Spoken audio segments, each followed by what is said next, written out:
Hello everyone, कैसे हैं? I hope आप लोग बहुत बहुत बहुत अच्छे होंगे। दोस्तों, आज हम लोग बात करने वाले हैं एक ऐसे टॉपिक पे।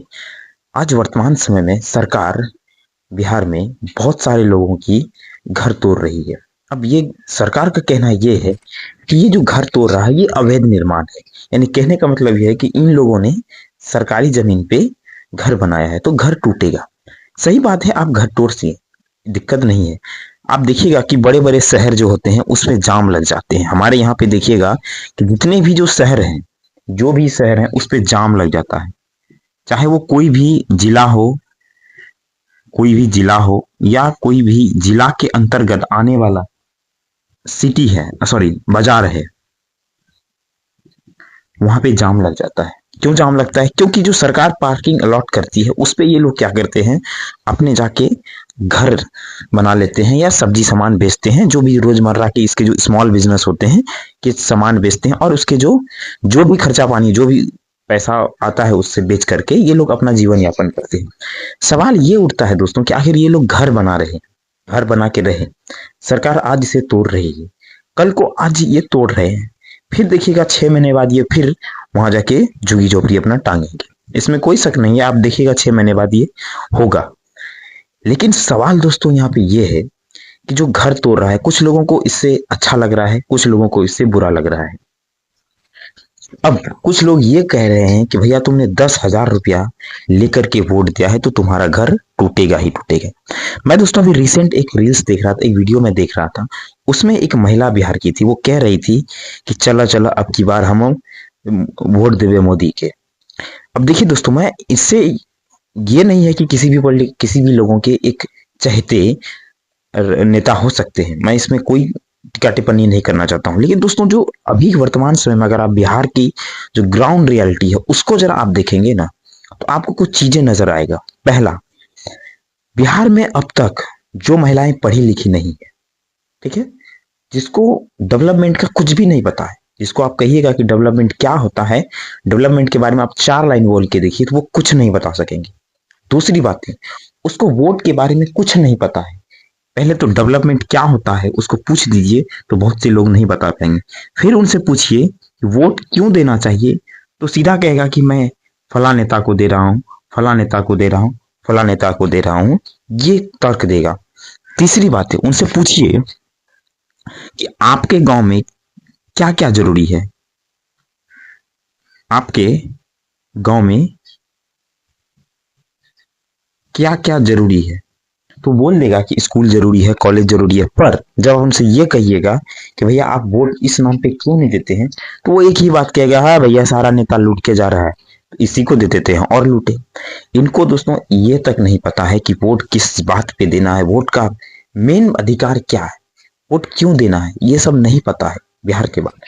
तीसरी बात है, सरकार ने 10,000 दिया बिहार के लोगों को बिजनेस करने के लिए। मैं आपको ग्राउंड रियलिटी बताता हूं कि अगर आप 75 लाख महिलाओं को अब तक सरकार पैसा दे चुके हैं, 75 लाख महिला को, आपको मैं 100% और गारंटी के साथ बोल रहा हूं कि इनमें से आप 80% महिला को उठा लीजिए, उसको ये तक पता नहीं है कि बिजनेस करना कैसे है। ये सिर्फ बोल देते हैं कि हमें बिजनेस करना है। आज से आप ठीक 1 साल बाद आकर के जांच करिएगा कि इन जो 2 लाख दिए हैं या ये 10,000 दिए हैं, इनका क्या करना है। आप पूरे गांव में देख लीजिएगा, ये सिर्फ बकरी और मुर्गी पालन, बकरी 4 गो फोटो सामने दिखा करके ये फोटो खींच के लेके चले जाते हैं कि भैया मैं बिजनेस कर रहा हूँ। आप यकीन मानिए ये कोई बिजनेस नहीं हो रहा, ये सिर्फ और सिर्फ एक वोट खरीदने का। मेरे हिसाब से सरकार जो कह रही है कि हम वोट देने मतलब बिजनेस करने के लिए पैसा दे रहे हैं, ऐसा कुछ भी बिजनेस नहीं होगा।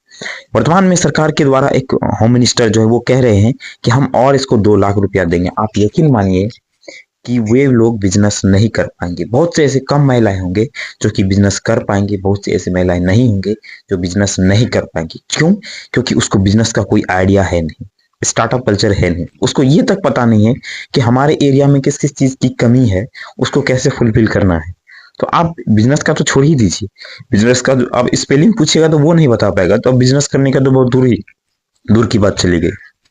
जिस महिला को या जिस पुरुष के घर में आप पैसा दिए हैं, देख लीजिए वो पैसा कहाँ गया। आप पैसा देंगे तो कुछ लोग अपना घर बनाएंगे, कुछ लोग अपना बकरी खरीदेंगे, कुछ लोग अपना गाय खरीदेंगे, बाद में इसी चीज को बेच देंगे, तो कहाँ बिजनेस होगा? बिजनेस का कुछ ऐसा रूल हो, ऐसा चीज हो जो कि बिजनेस हो, सच में रियल में बिजनेस हो। आप मैन्युफैक्चरिंग सेटअप लगाइए बिहार में, ऑटोमेटिक है कि लोगों को काम मिलेगा।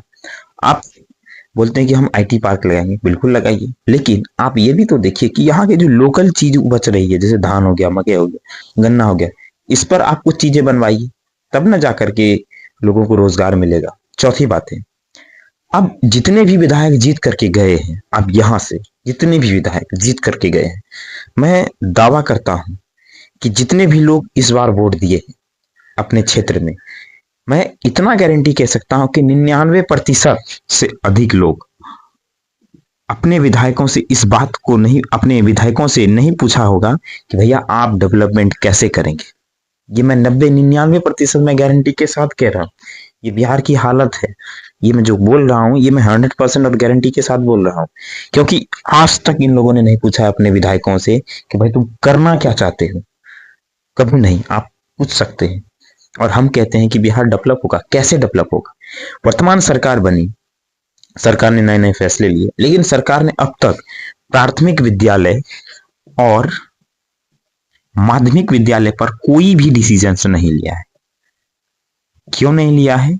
क्योंकि सरकार को इस बात से कोई फर्क नहीं पड़ रहा है। वो कहते हैं कि हम स्कूल बनाएंगे, लेकिन जो आप ये स्कूल हैं, लगभग 5,000 गांव है बिहार में, 5,000 से अधिक भी हो सकता है, कम भी हो सकता है, जो मैंने डेटा इंटरनेट से निकाली है।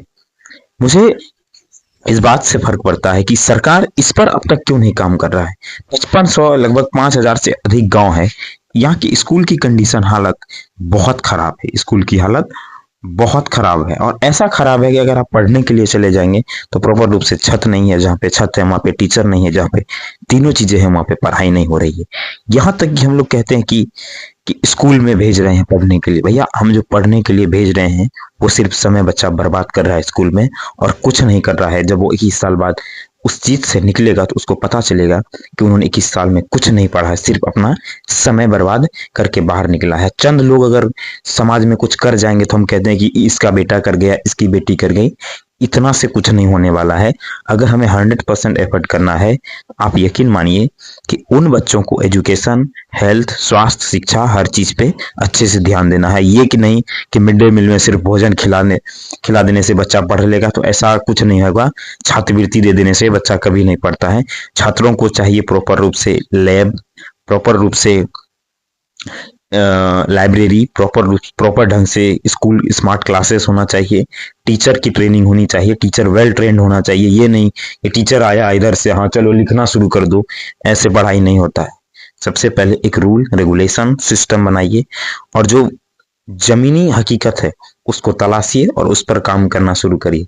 और बिहार की जनता से मेरा यही रिक्वेस्ट है कि अब सरकार बन चुकी है, अब सवाल करना शुरू करिए। अगर आज अभी नहीं जागेंगे तो आपके 5 साल जो बच्चे हैं ना आपके घर में, उसका जरा एक बार चेहरा देख लीजिएगा और फिर सवाल पूछना शुरू करिएगा। नहीं तो 5 साल बाद वही बच्चा जब निकलेगा स्कूल से तो उसको कुछ भी पता नहीं चलेगा। वो A+B का होल स्क्वायर रटते रह जाएगा और बाद में उसका कुछ भी नहीं होगा। आप यकीन मानिए, ये ककारा पढ़ लेने से, मैथ बना लेने से कुछ नहीं होता है। ये सिर्फ एक ज्ञान होता है, ज्ञान का स्तर होता है बढ़ाने के लिए, एक नॉर्मल ज्ञान होता है। लेकिन आपको, आपके बच्चों को अगर हकीकत में अगर नौकरी चाहिए या कुछ भी बड़ा करना है या फिर कुछ भी चाहिए, तो प्रोफेशनल स्किल्स चाहिए, वो भी प्रैक्टिकल, जो कि स्कूल में ये संभव अभी फिलहाल नहीं है। आप, मैं यही कहना चाहता हूं कि जगना आज से शुरू करिए और सवाल पूछना शुरू करिए। नहीं तो जैसा भुगत रहे हैं वैसा भुगतते रहिए। धन्यवाद।